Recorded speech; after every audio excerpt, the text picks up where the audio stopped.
It's been interesting as time has gone on because I remember when I was a kid, which is always kind of strange to say at somebody my age, but I remember when I was a kid, we basically used fielding percentage and errors to determine how good a fielder was. And perhaps because we were New York Met fans and we had to listen to the greatness lauded upon Derek Jeter as a defensive shortstop, we looked for statistics to be like, no, he's not. And there were plenty of statistics we could find that suggested that, and such as defensive runs saved and outs above average. So it's very interesting to see how we evaluate defenses over time has changed. Yes, fielding percentage was all there was, for years, and I guess the closer the guy was to 1,000, which means he's perfect and never made an error, the better. Except that you really didn't know. Well, if a guy was a big, slow guy and never got to the ball, well, he couldn't make errors on the balls he didn't get to. And essentially, because you're evaluating by fielding percentage, you were incentivized to not try on certain balls because you might get an error. Whereas if you let it fall in, well, you can't get an error on a ball that fell in. Right. So we'll talk about the specifics, some of the actual the acronyms that are out there. But I want to do a little bit of what happened this week, and I hate to lead with a sad thing, but Dave Parker passed away just the other day, I think on Friday this past week at age 74, and we knew he was sick. He had Parkinson's, and he had been sick for quite a while. I actually was in touch with him to have him come on the podcast, but he had stopped doing those kinds of appearances, basically. And the Cobra, and one of my favorite players growing up, NL MVP with the Pirates, made every one of his teams better with not only his play on the field, but the kind of guy he was in the locker room. And he was going to be inducted into the Hall of Fame in just a couple of weeks here, right? It's so he waited for so long to get in, right? And then at least he knew, right? At least he knew, but still, there's almost feels like a.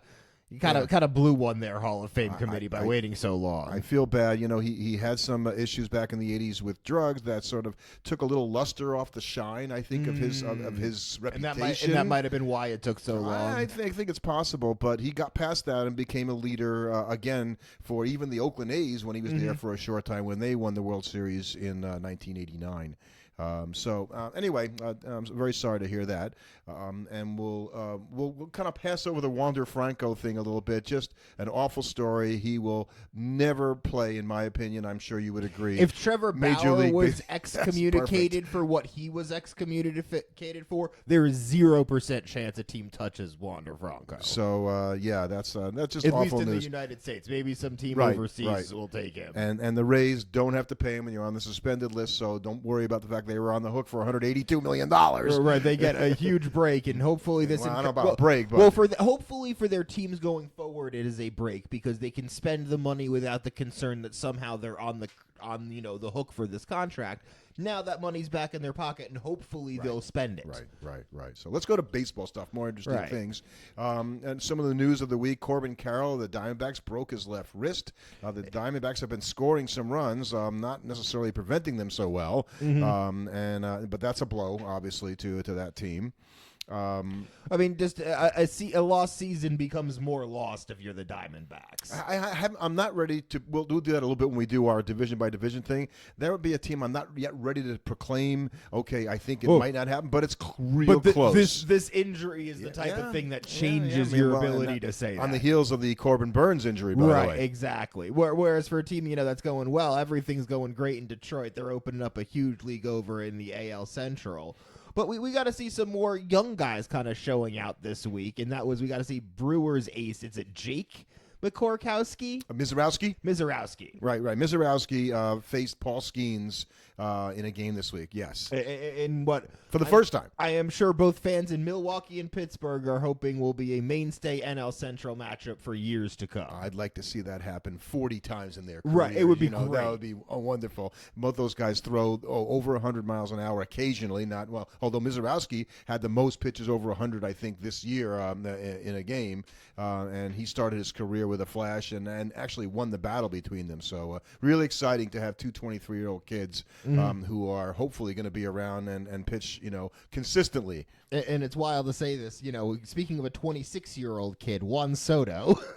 It's always fun to think about that. He's on pace now. He's kind of course corrected from what people were saying was a slow start. He's on pace for a 7B WAR season after an absolutely torrid June, despite the nightmare series here in Pittsburgh. Right. And so you knew that he was walking a lot, so his on base average has been good the whole season, even though he hasn't been hitting. He hasn't been hitting until now. His career OPS plus is 160. He's now up to 157. Yeah, I think he's going to be fine. And a guy, a team that's kind of been turning on the Jets, backed by big performances, is the Cincinnati Reds. Spencer Steer hit 3 home runs on Friday night, almost hit a 4th. Yeah. On the same night that Nick Martinez almost had a no-hitter. So and there's another team that they're on the cusp. They have a over 500 record now. I picked them to be better. I'm not sure I'm buying them yet, but I'm not going to proclaim them dead yet either. I'm not going to proclaim them dead, though. I think there are some teams we are starting to get close, and you're entering crunch time here. Teams like the Red Sox and the Braves. You don't have enough time left to continue to play dead. It's no longer the beginning of June. It's the end of June. There's not time left. Do you believe in the mojo effect? Like, a team goes out into a season and all of a sudden it doesn't start well, and they're sort of and the Red Sox have been doing this, and the Braves kind of the same thing. They started at 0-7. Yes, and because they just can't ever get it out of it. The version of the Mets we saw last year is the exception to that. That is not a normal thing that happens, and perhaps because it happened last year, it's colored people's perception of what we can expect from teams. But teams like the 2019 Braves, when the Braves won the World Series, and 21. Even the Nationals, when they won a 19. They started out both of those 19 years, and 31. They didn't start out well that year. But it's not easy to do that. Yeah. It's not easy to start off bad and then course correct. And it's really not easy to start off bad and course correct in July. Right. And by the way, calling a team meeting, as the Mets did on Saturday, resulted in a 12-1 loss on Sunday. So team meetings don't necessarily maybe mean there's anything a hangover either. effect. It takes a couple days to kick in. Oh, okay. We'll go with that one for right now. So yeah, I think when it comes to the Red Sox and the Braves, I'm kind of like, boy, I don't see them turning it around now. I don't know that's going to happen. Right. And other than a little bit of pitching news before we just sort of go around, the league in baseball here, Josh Hader has been carving it up in Houston. He's been resurgent this It's probably because season. he plays in Houston like he's like dominant this year. I think what's kind of weird for Houston is that because everybody at this point just wants them to be bad. They want Houston to not be competitive. They're good. They've got a big lead. Everybody's just kind of wants to write them off and ignore them. So this has been a season weirdly without a ton of pressure for them.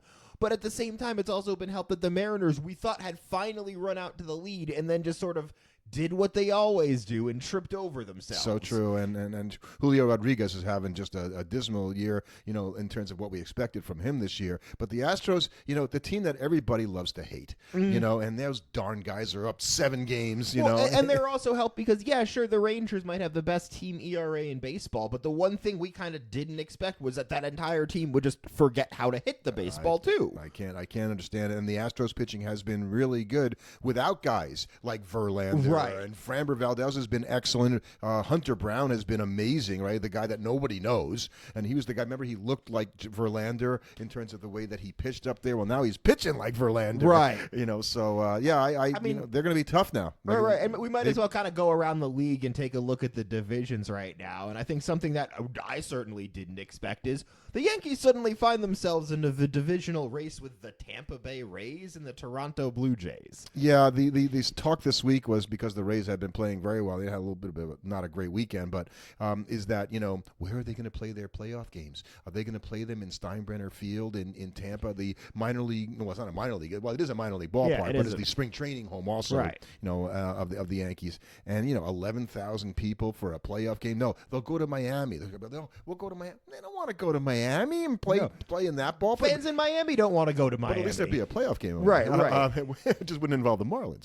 And so I think that's we got a long way to go getting before ahead we of themselves. get there. And so the Rays, if you didn't know, they played 50 of their first 81 games. We're at the halfway point of the season right now, at home in Tampa. And because of the rainy season, they're going to play 50 of the next 81 games on the road.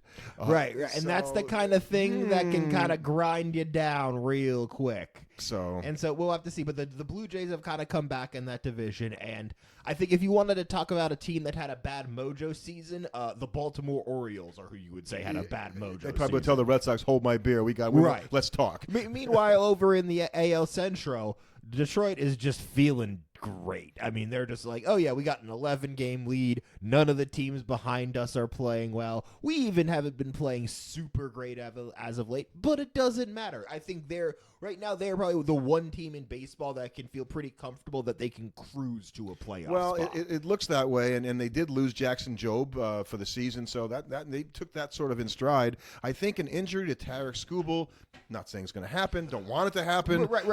That would be the thing that could derail what they're doing. I think that's the kind of thing, though, we could say for about any team. Every team. Yes, if any team's best player suddenly gets injured and misses the rest of the season, yeah, I would think that would impact their playoff chances. But they've got a really good bullpen, the Tigers. We saw that last year in the playoffs, and they've got some really good, solid pitchers outside of Skubal and Jackson barring Jobe, the Royals, except for Flaherty, he wasn't very good. Right, This year I'd say now. barring the Royals making a deal for a guy and getting a Yoenis Cespedes type return from him offensively, He's available. But I think that's the only way I could see like a team like that suddenly come roaring up behind them. I guess any of the teams behind them that can do that, but I don't really like any of the teams behind them, so I think the Tigers are just fine. The Guardians are they're a good team in that they get the most out of what they can do. I think the manager Stephen that sounds like a very respectful way of calling them a not I just very don't good know. team. I just don't know outside of Jose Ramirez offensively who I trust on that team. By the way, who's about to have a 300 home run and 300 stolen base career. Famer, yeah. Yes, as we talked about. And then as we before. go over to the AL West, I just look at that division with disappointment. Like, really, Seattle, Texas, this shit again? Yeah, well, like it was there. Really? It was there for the taking. We got to watch Houston win this division again. Like, at least I can commend the Angels for being at 500. I picked them to finish second. The fact that they're actually in that race is impressive, and it is sad that Ron Washington will no longer be managing them this season. Yeah, but that is the kind of thing that a team can rally around and can kind of serve as a thing that, like, okay, maybe they're not going to get a playoff spot, but they have something to fight for, and finishing second in that division would be an impressive achievement for that team. And what I wish for the Angels would be that Mike Trout actually finished the season on the field. That he's not injured anymore this season at any point and actually can play, because when he plays, he's still pretty damn good. I think if you're the Athletics, you just have to hope you don't finish the season with 115 losses. Yeah, I think they'll do better than that. But I'm not sure based on what. I think. Well, I think they've got have the a rookie of the year. Yeah, They've got the rookie of the year shortstop in Jacob Wilson. They've got some nice young players. Nick Kuntz, I guess, is has looked like he's going to be a player there. And the outfielder who keeps going over the fence and catching balls. He hasn't done that as much the last few weeks, but he made a few incredible plays. So I guess I picked them second, so maybe that's why I'm a little sweet on them. And the NL, it's kind of in a holding pattern right now. The the Phillies and the Mets are going to duke it out for the top of the NL East. The Mets haven't been playing great, but this is honestly losing 30 out of 16 is not more than not playing great. But this is a disaster. It's a disaster. But this is also following the stretch where the Phillies played pretty poor for a while, and they haven't really taken advantage of this. They've only gone 5-5 in their last 10, so they gain a couple of games. Right. On They're the Mets. literally like 1.5 games. The Braves up on haven't done anything, so they're kind of like you're right. That division, the Marlins won 6 in a row.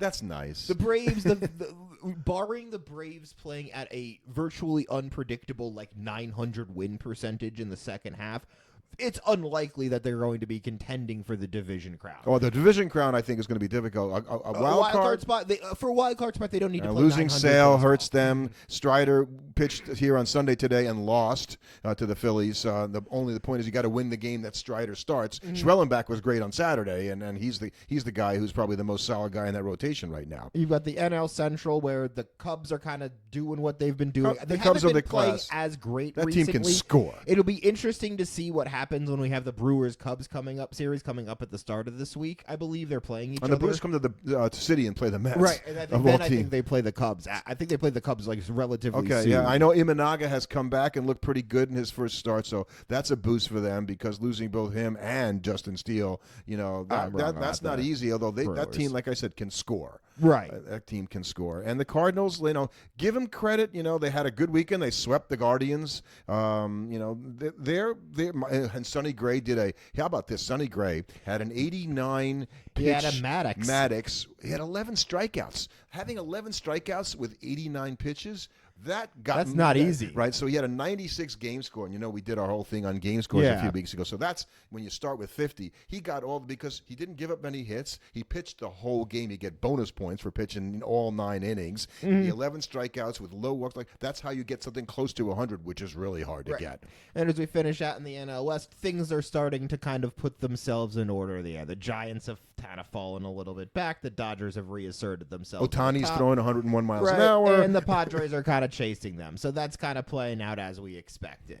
Yes, and I think the Giants have had a nice run. If I had to guess, I would say I don't think they're going to be there at the end, but they have surprised everybody. Same with the Cardinals. They've hung around. Yeah. They could keep hanging around. But there's a lot of baseball left, and and when you're having a good streak right now or a bad streak right now, it's only a streak. There's still 80 games that you got to play. Exactly. So just try not to get too crazy, Met fans, because it's crazy right now. Yes. So let's talk about defensive metrics, and you were kind of excited when I mentioned that we would do this because, before when we talked about this when we opened with fielding percentage being all we can do, the defensive statistics are remarkable in terms of how much more detailed they are and the ability to rate a player's effectiveness. Right, because realistically, we kind of use 3 different defensive specific calculations right now, which is defensive run saved, ultimate zone rating or UZR, or outs above average. Each of them are calculated,